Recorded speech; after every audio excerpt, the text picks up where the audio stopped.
धन्यवाद Sushil ji. मंचासीन MP college Mohania के प्राचार्य और पिछले 3 वर्षों से यहाँ के नगर प्रमुख नगर अध्यक्ष डॉक्टर शंभू सर, हमारे बड़े भाई डॉक्टर उदय सर और ओम प्रकाश जी, अजीत जी, जूही, सब हमारे छात्र ही हैं और साथ में छोटे भाई बहन भी हैं। और हम लोग अपनी इस परंपरा को हमेशा आगे बढ़ाए रखते हैं। आज भी मैं अपने आप को शिक्षक कम छात्र ही ज़्यादा मानता हूँ। तो आप लोगों के साथ रहना, आप लोगों के साथ इंटरेक्ट करना, आपसे सीखना, और जो कुछ हमारा अनुभव है, यहाँ अभय है, विवेक है, तो सभी हैं। और आप लोग हमारे जो भविष्य है, कल के बहुत सारे लोगों को मैं नाम से नहीं जानता हूँ। आप सभी को मैं आज सुभाष चंद्र बोस जयंती की शुभकामनाएं देना चाहूँगा। और हमें उनके चरित्र से सीखने की आवश्यकता है। जैसे मैं व्यक्तिगत बचपन से ही मैं उनके चरित्र से बहुत कुछ सीखा और अपने अंदर भी उसको समाहित करने की कोशिश की। सबसे बड़ी चीज होती है सत्य के लिए अडिग होना।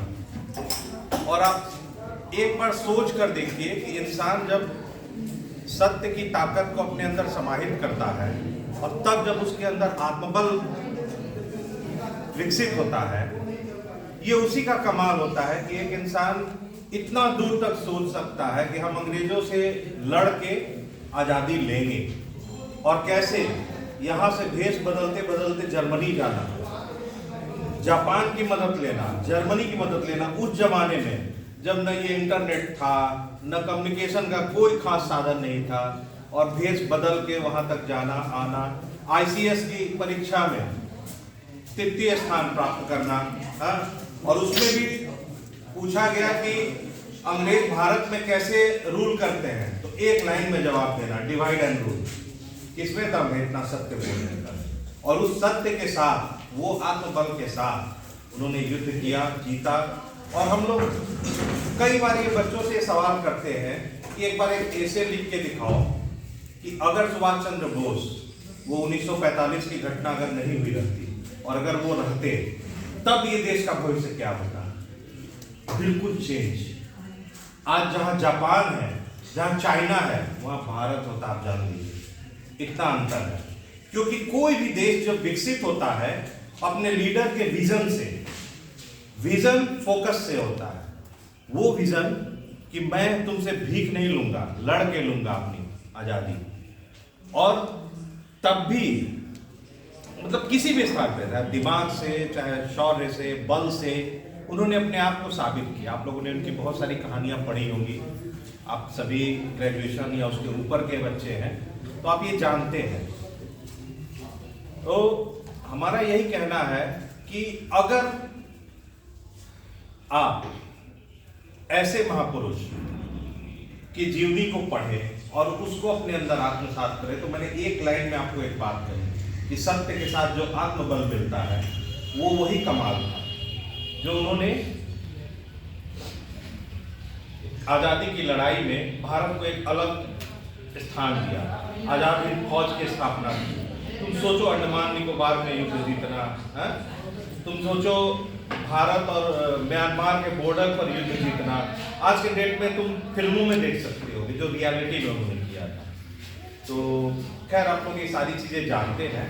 मैं आप सभी को इसके लिए दोबारा बधाई देना चाहूंगा कि आज उनकी जयंती में हम सभी शामिल हुए हैं। और एक दो संदेश मैं देना चाहूंगा, एज अ टीचर भी कह सकते हैं और अपने अग्रज के तौर पर भी कह सकते हैं, कि थोड़ा अपनी सोच को बड़ा बनाएं, अपनी सोच को अपने से बाहर, अपने से ऊपर ले जाएं, देश और समाज के लिए भी सोचना शुरू करें। जब तक हम अपने देश समाज के लिए नहीं सोचेंगे, कुछ खास नहीं अचीव कर पाएंगे। आप सिर्फ पढ़ रहे हैं नौकरी के लिए, कुछ नहीं होना है। आप अपनी कंपनी बनाने के लिए, कुछ नहीं होना है। जब तक अपने समाज और देश के लिए हम कुछ सकारात्मक सोच नहीं विकसित करेंगे, हमारा ये जीवन और ये जो आज हम लोग जो अखिल भारतीय विद्यार्थी परिषद जो विश्व का सबसे बड़ा छात्र संगठन है, जिसके आप पार्ट हैं, तो हमारा इसका पार्ट होने का कोई खास फायदा नहीं। और इसी के साथ ये तो हो गई हमारे संकल्प की बात।